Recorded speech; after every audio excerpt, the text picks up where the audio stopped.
tu aku dekat bercerita ke pasal aku nginti mayanya.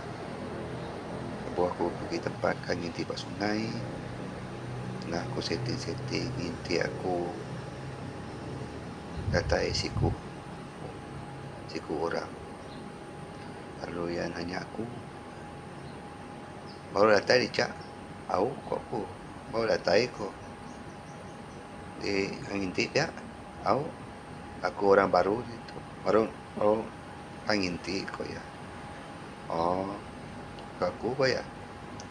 Jadi udah kun kau kumpan ku keramai orang nanya aku, yo kok ya ikan nama gitu bisi di sawat aku tadi itu macam-macam lah ikan bisi kok ku kali di saut ya ikan nama bisi itu.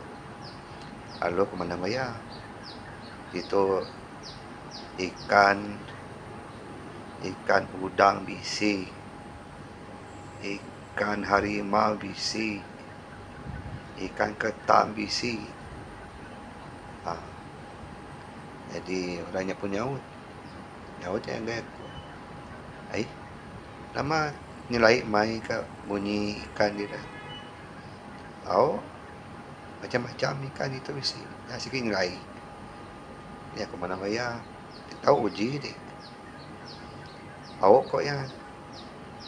Tapi sudah yang nginti tanya baru aku. Ikan disebutnya tadi ukai ikan baulo ya. Jadi aku sahut baru. Ayamnya ikan harimau bisi, ikan manuk bisi, ikan holo. Semua bisi. Jadi umpan di kacun ya kemana maya. Laki-laki kayak ketawa. Ya kemana maya, aku tundi ya kawan. Aram sama kita nginti. Nginti sama kami dua tadi. Ya ceritakan ku nginti tadi.